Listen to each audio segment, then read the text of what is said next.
All right. Hi, everybody. Hi. Welcome. I'm glad the weather held out for us today. We don't mind my hair. It's windy, but so we're gonna just go with it today. Messy hair, don't care. All right. So today we're gonna talk about herbs, obviously, because this is an herb festival, an herb weekend. I'm Sarah Outlaw. I am a clinical herbalist and a nutrition response testing practitioner nutritionist. I live on a farm in Southampton, New Jersey, but I own a nutrition office in Cherry Hill, New Jersey. So it's Natural Health Improvement Center, South Jersey. We have been seeing people there for a few years. I also own Natural Health Improvement Center in Des Moines. I see patients every other week in Iowa. So I have two offices 1,000 miles apart. So we can help people all across the country to get better without the use of drugs or surgery. And today we're going to talk about some really fun things that I love to talk about, which are my first love, herbs. So I know we're all from different herbal backgrounds and we have lots of things that we can do with herbs, and some of us are more advanced with herbs than others, but I wanted to take some time and talk about everyday herbs for everyday ailments. So if you did not get a handout, there are handouts available, and I wanted to talk to you about herbs that you can just take from your kitchen basically and use for medicinal purposes. Because sometimes you have a cold or you're not feeling well and you want to know, well, what can I pull? What can I do? Because you don't really want to go to CVS or Walgreens and grab the over-the-counter crap, right? You want to go get something that's herbal or natural and actually get to the root cause of the issue. So I practice what I call root cause nutrition. The practice that I do is nutrition response testing. I use a method called muscle testing, nutrition response testing, to actually test and find out what's going on underneath someone's symptoms. But if you can't get to me, sometimes you have to take care of your own symptoms yourself, right? So I'm going to teach you how to do that today. So we're going to go through a few herbs. I even put in one of my favorite recipes on the very last page for some garlic ginger lemonade, so you get to take that with you, a recipe to take home. It's one of my favorites for beating whatever ails you. But let's talk about some of my favorites. So we have thyme. Whenever someone has a cough, or congestion or a cold, if you go in your cupboard and grab some dried thyme, or if you have some fresh thyme, you can do that as well. You can make a tea out of it or an herbal steam. So there's two ways to do this. You can either go ahead and make a tea out of it the same way you would make any herbal tea. You can put it in a tea ball, about a teaspoon or so in a tea ball, and just brew it for about 20 minutes. And there's instructions on how to brew things. An herbal infusion or a decoction on the second and the third page shows you the different ways that you can brew things, but basically it can help to break up congestion. Now there's other fancy herbs you can add to those. If you have mullein in your backyard, you can put that in. If you have rosemary, but basic thyme can cover a lot of sins as far as congestion is concerned. So all you have to do is make a tea and drink that. Drink it hot, as hot as you can get it. It helps to break up all that congestion, helps with nasal passages. If you have a sinus infection, you can take it and put it into a steaming pot of hot water and make an herbal steam out of it. You can also throw in some rosemary, you can throw in some oregano, or whatever kitchen herbs you have, throw it in there, make an herbal steam, and it's really, really good way to have that steam get into the sinuses, and actually the antibacterial and antiviral properties can help to kill all of the bacteria and viruses that could be up in the sinus cavity. So it's a really wonderful way to get that all cleared up. So ingesting it and also up through the sinuses. It's amazing. It's worked for many a cough and cold in my family. Another one of my favorite kitchen herbs that I use medicinally is sage. It's known to prevent colds, rheumatism, and especially effective against indigestion. It's also a hot flash remedy.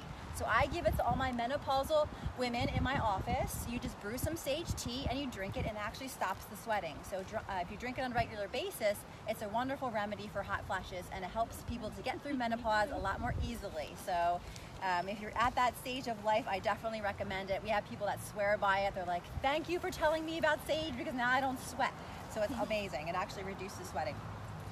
Rosemary is one of my favorite herbs for so many reasons. I love the smell. I used to live in Southern California, and when you would drive down the highway, you would smell it because it was growing along the sides of the road. So it has a very, very good memory, lots of good memories, nostalgia for me.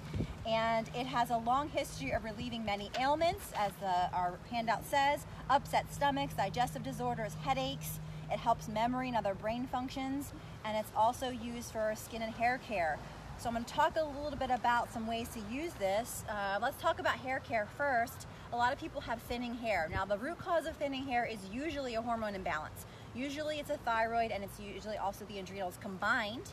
There's other reasons as well, but that's the main reason. So you have to get to the root cause of that and fix that. But B, if you have that issue, you can take some coconut oil, put a couple of drops of rosemary essential oil if you have that, or you can make a rosemary tea and you make a scalp mask, and you can actually rub it into your head with the coconut oil, put a shower cap on and leave it for 20 to 30 minutes, and then you can rinse it out, and actually aids the regrowth of your hair. We have people at my office that swear by it, and it's really amazing. Not only that, but since rosemary is good for the memory, it actually goes into the skin and through the brain. It can help you with your memory, but it also helps if you breathe it in through an herbal steam, or with an essential oil, breathe it in that way, or drink rosemary tea. And that really does help with your memory. We have lots of people that we use it for. There's a couple of supplements we use in my office that contain rosemary for that reason. Bacopa, we have something from MediHerb called Bacopa Complex, and in that is some rosemary, because those two are known for brain health, and we help people with Alzheimer's and people with dementia, and it really does help to trigger those memory responses, which is amazing. Does it help with male pattern balding at all? What's it? Male pattern It balding? could, it can. It depends on if it's genetics or what's going on. Yeah, but we have some. We always check male hormones for that as well, and then try to balance it. If a woman is having male pattern baldness because they can, then we definitely check hormones and see what's going on. Rosemary is also really good for digestive issues. So if you chew some, take the leaf and chew it. If you have some fennel, you can do that with that too, or anise seeds. Whatever you have around, you can just chew them, and it actually helps with indigestion. Cilantro. Now, I have a love-hate relationship with cilantro. To me, it tastes like soap, but I'm really, really trying to love it. It used to ruin a dish for me. If somebody put cilantro in food, I'd be like, no, I'll pass. Walking by next to it in the store, like I would know if I accidentally bought the cilantro instead of the parsley, it would ruin my life. But now I'm forcing myself, because it is such an amazing herb. It's so good for you. I'm training myself to like it. Some people just have a natural aversion to cilantro. It tastes weird to them. But I know how good it is for me, so I'm really trying to like it. It helps to aid in chelating, which means it helps to remove the body of heavy metals. Now, a lot of people who come to my office, I do testing, so I test for 5 different things. I test for food sensitivities, non-invasively. I test for metals. I test for chemicals. I also test for immune system issues. And one of the things that we find a lot of is heavy metal toxicity in the body due to vaccines, so the metals in vaccines, due to deodorant, due to amalgam fillings, the metal fillings in the mouth, and other metal toxicity. You have to get it out because it causes organ dysfunction and it causes the body to have weird symptoms. So what we do is actually help, and one of the things that we use for people is cilantro to help to pull it out. There's other things that we use, but cilantro is one of the things that we use. Wonderful detoxification system for the body, so we love it. Oregano, we call it the pizza herb, right? Because everybody loves oregano on their pizza. It's known as an antiviral, antifungal. It can also be used to treat fungal infections internally or externally. So think of toenail funguses or funguses on the skin. It's also helpful for bee stings or snake bites if you have those issues. They can help mosquito bites as well. But it's really, really wonderful. You can throw it in as a steam. You can throw it in as a tea, whatever you want, or you can apply it topically. You make a strong tea out of it. You can use it as a wash for your skin. Parsley, I love parsley. I'm Italian, so the flat leaf parsley is my parsley of choice. It's good for bad breath when chewed after a meal, especially if you eat a lot of garlic. It's really wonderful for that. It also contains apiol and myristicin, which gives parsley its diuretic and its cleansing properties. So if you're retaining water or you're swollen, you have swelling, drinking parsley tea can help reduce the swelling. So if you have any issues with swollen ankles, swollen feet, swollen hands, can't get your rings off, you're retaining water, not drinking enough, if you drink some parsley tea, that can really, really help. So if you're having any, balancing issues with water retention, brew yourself a cup of parsley tea. It's actually really, really good, and drink that down. Basil, who doesn't love basil? Basil is pretty amazing, right? It smells amazing. There's so many different varieties. There's purple basil, there's green basil, there's all these basils. We have some right here. It's absolutely beautiful. And we love it on everything, raw and not raw. I always think of, wonderful caprese salad with tomatoes and mozzarella and your basil. And it's like the epitome of summertime, right? We love it. It is also very medicinal. So we have anti-inflammatory properties, antioxidants. Tulsi basil or holy basil is particularly effective as an immune-boosting tea, and many residents in India keep Tulsi plants in their homes and their gardens, and they drink it as a tea, and they put it in everything. And it's been known and reported to fight or ward off infections and influenza. So basil has very wonderful medicinal properties. Eating it is healthy for you. Eating it raw is wonderful because you're going to get all those raw basil properties into your system and keep your infections low and your immune system high. Tarragon isn't used as often, but it is a wonderful medicinal. And I've had one in, I have one in my cupboard. It might be old, so you might have to replace it. You don't want to keep dried herbs in your cupboard for more than a couple of years. They start to get a different color. They start to turn brown. They lose their medicinal properties a little bit. They're not as potent. They don't taste as good in your food when you put them in your food when you're cooking with them. You're like, this doesn't taste very, basil-y anymore. It doesn't taste very oregano-y anymore, right? So you want to switch it out every once in a while. If you don't use them after 2 years or so, just swap them out for a new batch. So tarragon in folk medicine has been traditionally used to treat toothaches, upset stomachs, and some parents even use it to stave off intestinal parasites in their children. Parasites are super common. I see them all the time in my office. Not physically see them, but I know that people have them because I test them. And we have to handle those very carefully and with herbal remedies, because herbs are the only things that can get rid of parasites. So we do very specific herbal protocols for those. It's also a way to induce menstruation if somebody's having any issues with that, and parsley can be used to do that as well. So if you have a woman that is having trouble getting her period regularly, we can use parsley and tarragon and drink it, in a daily tea infusion to help induce menstruation. Dill. I love dill because I love dill pickles. I love making dill pickles. It's super fun. Anybody make refrigerated pickles? Yes. Aren't they good? I even tried my hand at making some lacto-fermented pickles. They're tricky because they can get mushy, but dill is the key ingredient in those. Apiol, which is also in parsley, is a volatile oil that accounts for so much of their individual flavors. It's used to ease upset stomachs and treat gastrointestinal disorders. So many people come to my office on omeprazole, on Tums, on Prilosec, on all of these different, anti-acid things, where if they just change their diet and put in some herbs, they actually wouldn't have that issue, and they wouldn't be having these constant medication uses, the need for medications. So we actually help people and teach people how to change their diet and add in some of these things, add in some aloe vera and other types of natural ways to get their digestive system to work properly, so they don't have the need for those medications anymore. We want to balance the acid. We don't want to kill it. We want to balance it out so it does its job.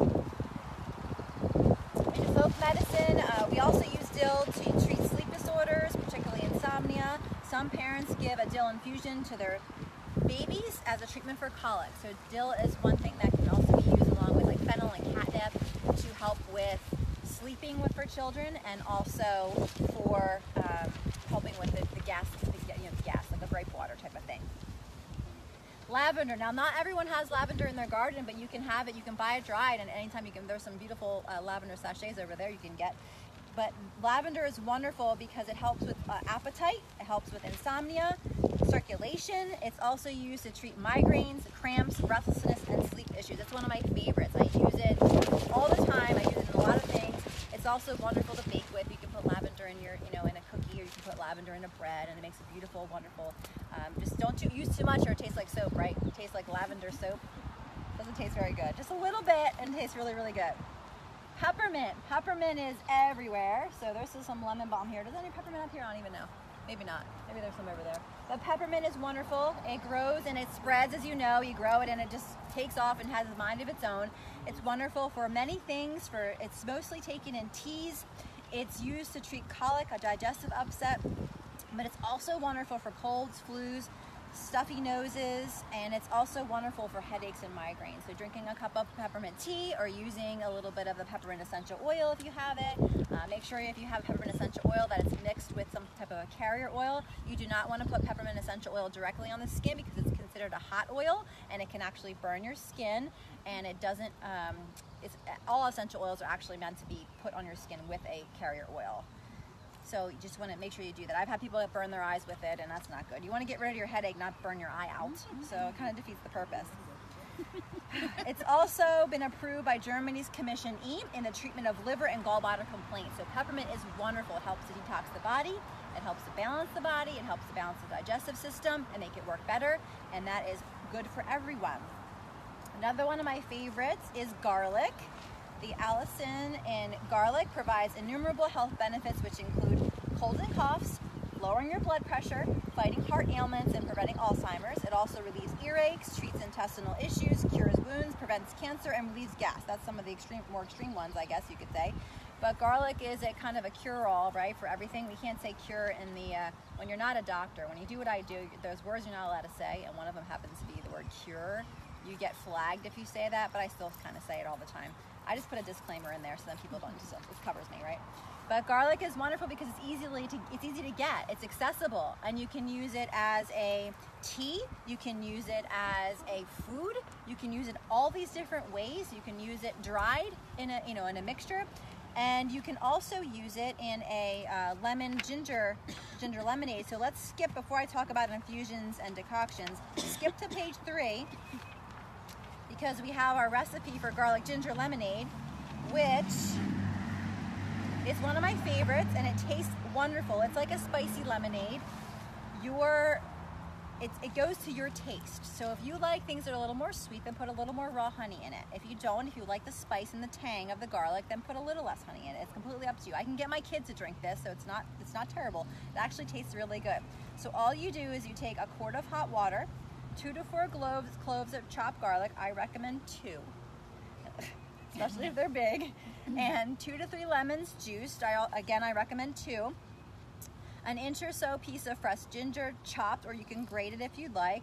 Honey to taste, and all you do is combine the ingredients, except for the honey. Combine the other ingredients together. Let it cool down a little bit before you add the raw honey, because if you add raw honey into a super hot liquid, what happens? It loses some medicinal. Exactly, it loses its medicinal value, and you just killed all your enzymes. You just killed all the medicinal properties of the honey. And you might as well have just put the crappy, cooked honey in the first place. You just ruined your expensive local honey, right, that you just bought. So let it cool down a little bit, and then put the honey in. Just have it so it's warm enough where you can stir it and it dissolves. And then it's wonderful warm like that, or you can actually put it in the refrigerator and drink it as a cold lemonade if it's the summertime. But I remember we were down in Cape May a few years back, and I had somehow picked up a sinus infection in the middle of vacation. And I'm like, I don't have any of my stuff here. I don't have any of my herbs here. I don't have anything. So what I did was we happened to have lemons and honey and garlic. So I made myself a big, quart of it, and I drank it the whole day, and by the next day I had no sinus infection anymore. It was gone. My sinus was completely clear. I gave the thumbs up signal on Instagram or whatever it was. I'm like, I'm good. I can finish my vacation and not be sick as a dog, because it was, when you get a sinus infection, you feel like you can't even, your eyes are shut and your sinuses, your teeth hurt, all that. So I was able to beat that with this garlic ginger lemonade. You can also add other things to it if you'd like. I sometimes will add turmeric to it.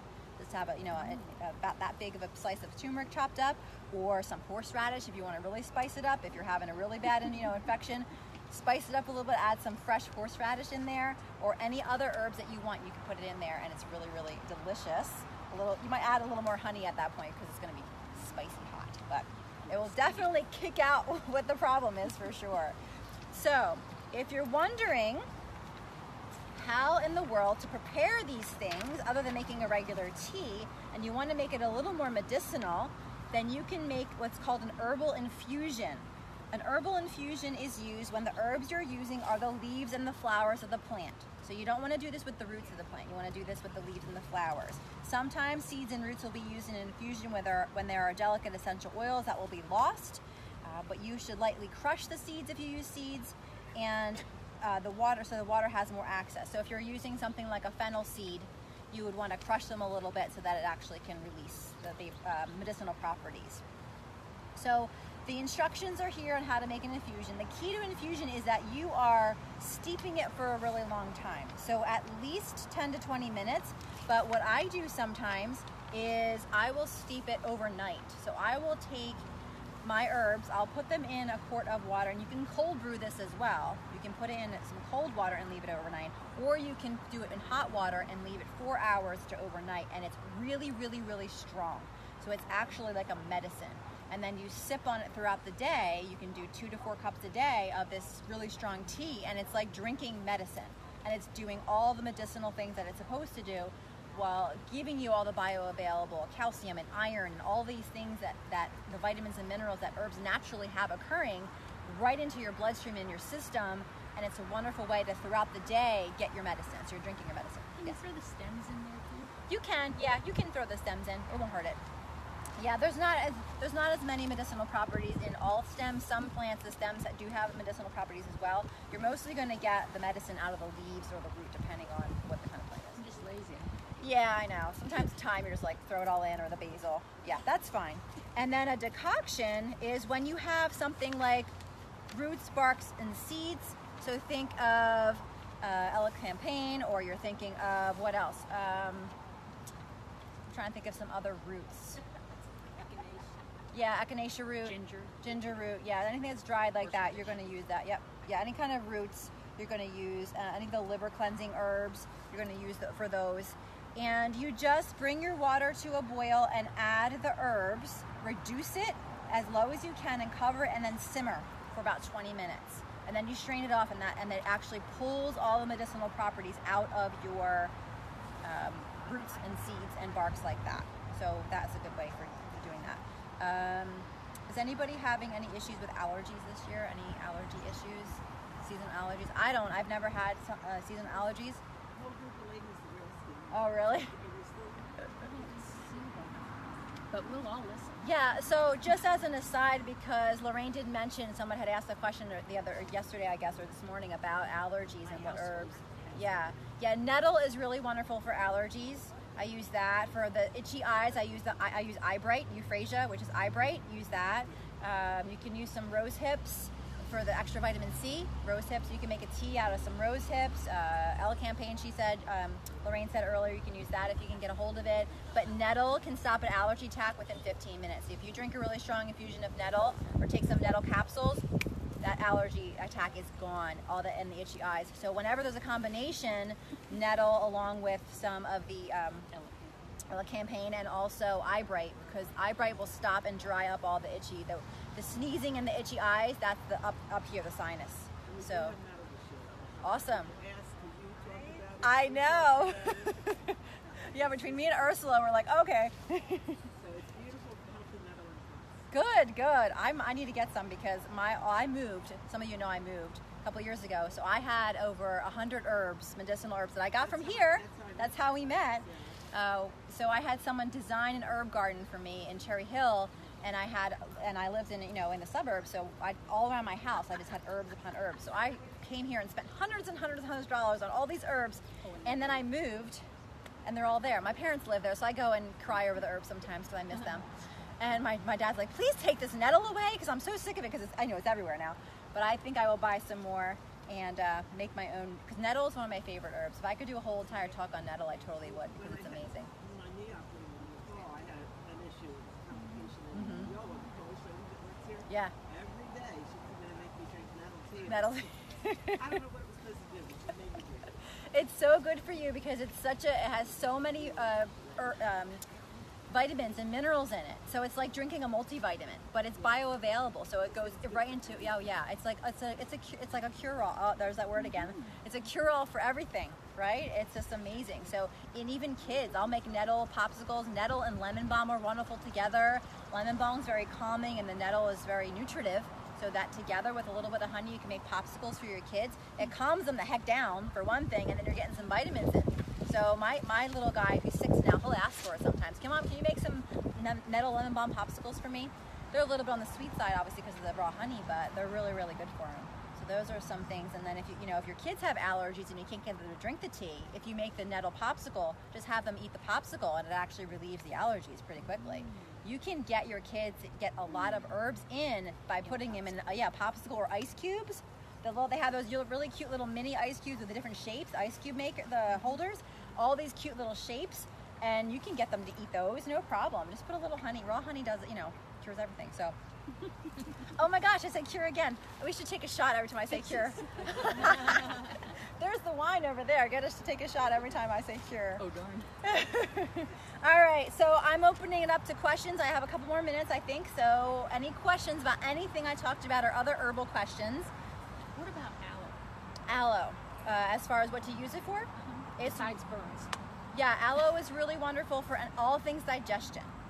And it helps with your skin inside and out. So it's wonderful for your entire intestinal tract from the esophagus all the way down through the sigmoid colon. Helps everything move through faster. It helps keep those gut holes sealed up. and it helps with indigestion and reflux and all sorts of gas, bloating, any kind of digestive. Yeah, Either direction. either direction. Yes. So what form do you ingest The aloe in liquid form. They have liquid aloe that you can put in. It doesn't taste very good. It's nasty. So you have to mix it with a smoothie or hold your nose, take the shot. But usually 1/2 ounce to 1 ounce twice a day is a good rule of thumb for the aloe. But yeah, health food stores. You can. Yeah, you can make it. Yeah, you just scrape out the aloe from the plant and mix it with water. Shake it up. It's not going to last very long like that. You have to drink it within a couple of days, but you can make it. You can make your own like aloe concentrate from My it. grandmother used to make a tea out of that. Yeah, you can do. You can put the whole aloe take a piece of aloe, throw it in, make it like a tea. She lived 107. Wow. Well, there you go. Drink your aloe tea, everybody. Make it by the glass, like go to the aloe plant, scrape out the gel, put it in the glass. Sure. Yep. Would you say a teaspoon of gel? Yeah. A glass of Yeah. water? That sounds about right. Yeah, about a teaspoon. You scrape it out, and then make sure you can do something to shake it up because it's not going to emulsify itself. So you want to make sure you can take a shaker, shake it up. Right. Put it in juice. Would that be alright? Yeah, you can. Yeah, because it tastes kind of yucky. So you put it in a little juice. Yeah. Do you have to worry about pesticides for the aloe when you buy the big sticks at the store? Yeah, depending. Well, not a lot of predators will mess with aloe because it's such a. So you don't. I mean, real easy. yeah, it just depends where you get it. Yeah. Tiny. I buy the big one in the store. You should be okay with that. I think that anything that they're using for edible purposes, they're a little more careful because they would have to put they're not going to put the commercial pesticides on those. And it's not on the Dirty Dozen. If you guys have questions about what to eat, if you go to ewg.org, they have the Dirty Dozen and Clean 15 Dirty Dozen lists. So if you're looking for things, and aloe's not going to be on there because it's not considered a food technically, but other foods like berries and peaches, and you'll know exactly what you should be getting organic because some things you can't wash the pesticides off. Like you can't wash pesticides off a berry because it's systemic, it's inside. Peaches, apples, you can't wash the pesticides off either. So you have to be really careful about what you eat as far as that goes. Since you're in natural health, Mm-hmm. do you use cannabis? I don't. I use CBD oil. Yeah. Yes, I'm a proponent of CBD oil. I've seen it do amazing things. And if I could grow it, I would grow marijuana because it would make a really amazing salve. So I make really, really good healing salves, and being able to add cannabis in there would make it even better. Are you allowed? You're in New Jersey. Yeah, I'm not allowed. Not yet. We will be. How do we cook for medicine? I don't know. I don't know if we can. Can we? You need prescriptions. I don't know. I don't think we can grow yet. Oh, okay. I think that only specific people are allowed. They've given specific people permission to grow. They made a big stink in front of them because this little girl had violent seizures. Yeah. And how they're got a prescription.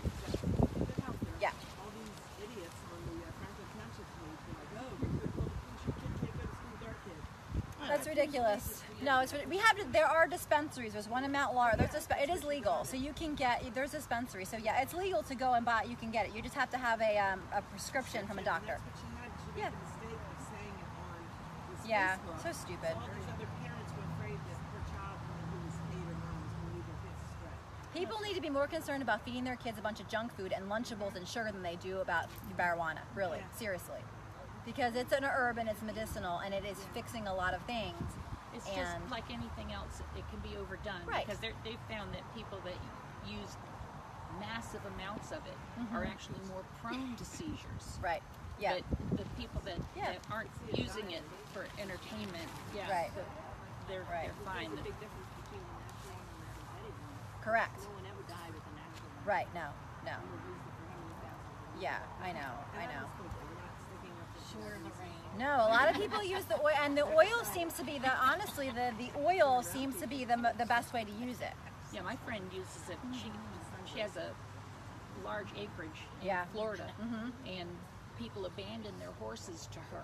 Wow. So she gets lots of really broken down horses, Yeah. and she gives them the CBD oil. Yep. And it takes care of their pain. They're Yeah. not in pain anymore. It's amazing. Are you talking about the store in Hainesport?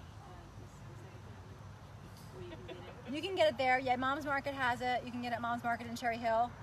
Yeah, you can get it at a lot of places now because the CBD oil itself is legal. There's the higher the THC ones that you have to get prescription. Yeah, you can get the CBD oil from Amazon. Yeah. It's non-psychoactive, so there's no THC. Right. Right. Right.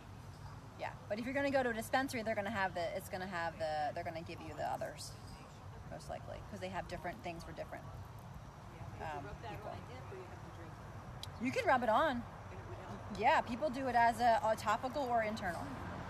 Yeah, I have a lot of my patients that are take it. I have a lot of cancer patients, and they're all have their prescription cards, and they're all using different forms of medical marijuana to help them, and it helps because whether you're going through chemo or not, you feel horrible, right? So because you have all these issues, and it helps with digestive issues. It helps them just feeling the fatigue. It helps them with their digestion, all sorts of things. I have a friend that's vaping it, and she's Yeah. on the spectrum, and it takes away a lot of the anxiety Yep. that comes from being different, and Yeah. just the spectrum disorder makes her Yeah, agitated, and she vapes it, and yeah, she's Feels so better. much better.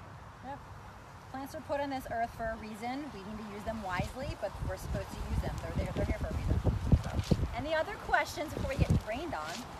Anything for autoimmune pancreatitis. For what's that? Autoimmune pancreatitis. Yeah, anything autoimmune I handle at my office, specifically through nutrition first and then herbs second. So I find what the root cause is. It's usually some kind of parasitic issue, viral issue, bacterial issue. We identify the root cause of it, and then handle that, and then we strengthen the organ with nutrition. So we use standard processed supplements usually, which is their whole food, and we get in there with therapeutic nutrition along with your own diet and find out what's going on. And we've handled lots of different pancreas issues, diabetes, pancreatitis, all sorts of things. Any other questions? All right, I'll stick around for a few minutes. Thank you so much. Have a wonderful day. Thank you. How many years? You've been coming for a long time. A while. Susan, we're 5 years? Our next person is from Michigan. And she's